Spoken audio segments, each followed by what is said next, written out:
भारत ने एक नए ऑपरेशन का आगाज़ कर दिया है। ये ऑपरेशन भी पाकिस्तान की सरहदों के साथ साथ शुरू किया गया है और इस ऑपरेशन का नाम रखा गया है ऑपरेशन शील्ड। भारत अपनी हज़ीमत और अपनी शिकस्त को सरेआम खुलेआम तस्लीम कर रहा है और ऑपरेशन संदूर मट्टी में मिल चुका और उस मट्टी में मिले संदूर में भी से अब वो एक ऐसी खबर निकाल के लाए हैं कि जी अब हमने ऑपरेशन शील्ड शुरू कर दिया है। लेकिन आपको मार इतनी बुरी तरीके से पड़ी कि अब आपने कहा कि हम अपने लोगों को सेल्फ डिफेंस सिखाएंगे, इसलिए हम पाकिस्तान सरहद के साथ साथ ऑपरेशन शील्ड का आगाज़ कर रहे हैं, जिसमें आम शहरियों को, कॉलेज स्टूडेंट्स को, यूनिवर्सिटी स्टूडेंट्स को, दुकानदारों को, मुलाजमीन को, सबको सिविल डिफेंस की तरबियत दी जाएगी।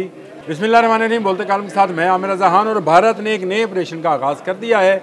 ये ऑपरेशन भी पाकिस्तान की सरहदों के साथ साथ शुरू किया गया है और इस ऑपरेशन का नाम रखा गया है ऑपरेशन शील्ड। ये इस ऑपरेशन शील्ड के बारे में मैं आपको बाद में बताता हूँ। पहले मुझे वो लतीफ़ा याद आ रहा है जब एक शख्स ज़ख्मी हालत में जा रहा था, हाथ उसमें मुंह पे रखा हुआ था, खून बह रहा था मुंह के अंदर से और लग रहा था कि उसके दांत टूट चुके हैं। तो किसी ने उससे पूछा भाई क्या हुआ? उसने कहा वो फलां बंदा नहीं था, वो मेरे साथ लड़ पड़ा, तो ये वाले दांत तो मैंने खुद भी निकलवाने ही थे। और अब इसी नाम पर जो है ऑपरेशन शील्ड का आगाज़ कर दिया है। भारत अपनी हज़ीमत और अपनी शिकस्त को सरेआम खुलेआम तस्लीम कर रहा है और ऑपरेशन संदूर मट्टी में मिल चुका और उस मट्टी में मिले संदूर में भी से अब वो एक ऐसी खबर निकाल के लाए हैं कि जी अब हमने ऑपरेशन शील्ड शुरू कर दिया है। और ऑपरेशन शील्ड है क्या? मुझे हंसी आ रही है, इसका ज़रा बुरा ना मनाइएगा भारतीयों, मेरे देखने वालों, बुरा ना मनाइएगा।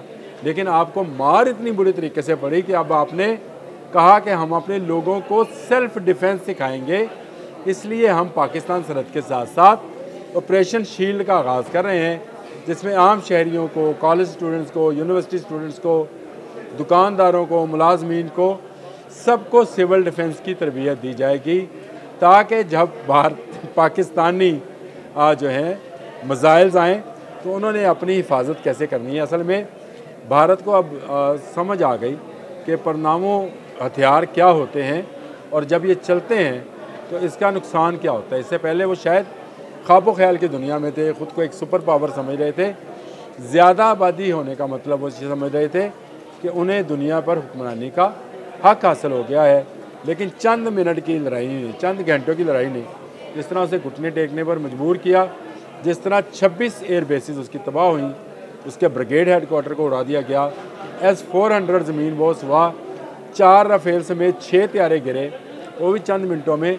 उसके बाद उसकी अकल ठिकाने आई तो उसको पता चला कि भाई ऑफेंस से ज़्यादा तो डिफेंस ज़रूरी है। लिहाजा अब ऑपरेशन संदूर के बाद ऑपरेशन शील्ड शुरू कर दिया गया है और ये तमाम उन इलाकों में है जो पाकिस्तानी सरहद के साथ साथ हैं। 2 इलाके इसमें एग्जम्प्ट हैं, उसमें एक राजस्थान है और एक चंडीगढ़ है। लेकिन राजस्थान और चंडीगढ़ को इसलिए छोड़ दिया गया कि उन्होंने कहा कि हमारे पास अभी ऐसी कोई सहूलत मौजूद नहीं है कि हम लोगों को इतने बड़े स्केल के ऊपर तरबियत दे सकें। जिन इलाकों में उन्होंने शुरू किया है, जैसे पठानकोट है, बाकी इलाके हैं, वहाँ पर तो काम तो शुरू हो गया। चलें लुधियाना, जलंधर नाम ले देता हूँ मैं, वहाँ काम तो शुरू हो गया, लेकिन बड़े छोटे से पैमाने पे शुरू हुआ है। और उसमें लोगों को ये बताया जा रहा है कि जब मज़ाइल आए तो उन्होंने ज़मीन पर कैसे लेट जाना है, उन्होंने कैसे अपने आप की जान बचानी है। वो भारत जो इसी माह, ये मई का महीना चल रहा है, इस माह के शुरू में मार दो, ब्रह्मोस चला दो और मेजर गोड़ोवारिया जैसे लोग और यहाँ से इमरान रियाज जैसे लोग और सदीक लली जैसे लोग ये बात कह रहे थे कि पाकिस्तान की अवाम फ़ौज के साथ नहीं है। एक जान होकर हमारे फील्ड मार्शल और हमारे एयर चीफ और हमारे नेवल चीफ ने ऐसा जवाब दिया कि चंद घंटों में वो सारी गरूर की इमारत ज़मीन बोस हो गई, जिसको बनाने में मोदी को 10-12 साल लगे थे। और अब वो अपने लोगों को ये तरबियत दे रहे हैं कि उन्होंने आने वाले मज़ाइल से बचना कैसे है। बड़ी अच्छी बात है। सिविल डिफेंस का मैं हमेशा प्रचार किया करता हूँ कि ये तरबियत जो है पाकिस्तान में भी होनी चाहिए। पाकिस्तान के अदारों को भी चाहिए कि यहाँ के लोगों को सिविल डिफेंस सिखाएं। लेकिन आप कुदरत देखें कि भारत जो 1 माह पहले तक, यानी आज 29 है, तो आप समझ लें कि 1 माह पहले तक ऐसी बढ़ के लगा रहा था कि जैसे वो पाकिस्तान पर कब्ज़ा कर लेगा। फिर जब जंग शुरू हुई तो कहा जाने लगा कराची उड़ा दिया, लाहौर की बंदरगाह तबाह कर दी, लाहौर के नेवल हेडक्वार्टर उड़ा दिया। इस तरह की बातें करने लगे, बहकी बहकी बातें कर रहे थे।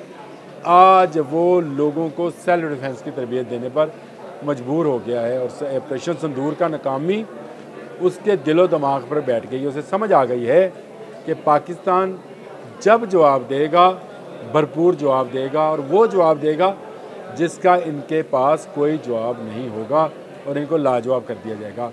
आज वो अपनी आवाम को सिखा रहे हैं कि उन्होंने बम से कैसे बचना है।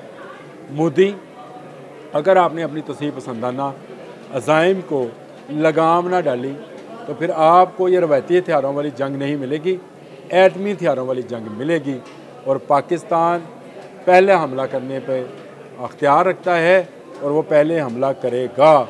याद रखना, अब अपने आवाम को ये रवायती हथियारों मिसाइलों से बचने की नहीं, एटमी जंग से बचने की तरबियत दे दो। इस शील्ड को, ऑपरेशन शील्ड को न्यूक्लियर शील्ड के तौर पर इस्तेमाल करो, क्योंकि अब अगर तुमने कोई शरारत की तो हमारा जवाब न्यूक्लियर ज़बान में हो सकता है, क्योंकि हम अपने वतन के 1 इंच पर और अपने वतन के एक बच्चे के खून के कतरे का भी हिसाब तुमसे लेंगे। अब तुमने अगर कोई शरारत की तो तुझे ये ऑपरेशन शील्ड करने के भी टाइम जो है नहीं मिलेगा। अभी तो तुम्हें सिर्फ झलकी दिखाई है, पिक्चर तो अभी बाकी है। वो पिक्चर अभी बाकी है जिसमें तुम्हें बाकी मिसाइल्स का मज़ा चखना है। वो पिक्चर अभी बाकी है जहाँ तुम्हें अल-नसर मिसाइल का एटमी वॉरहेड के साथ मज़ा चखना है। इसलिए अपने अज़ाइम से बाज आओ। आपको पूरी दुनिया में हज़ीमत का सामना है।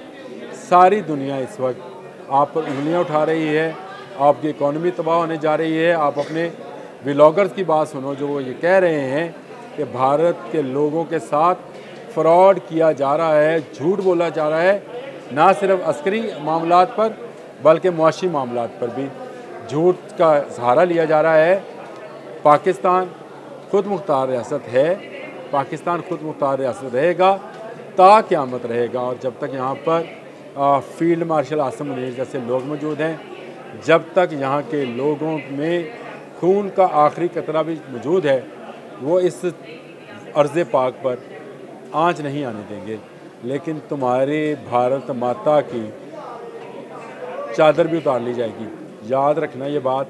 और आइंदा से ये ऑपरेशन शील्ड हो या ऑपरेशन सिंदूर जो भी करोगे मुंह की खानी पड़ेगी। वैसे शील्ड अच्छी बात है, बनाएं।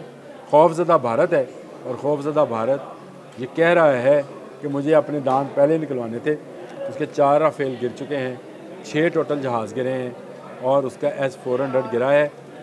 बेचारा जो अब ऑपरेशन शील्ड ना बनाए तो क्या करें। अब तक के लिए इतना ही। अल्लाह।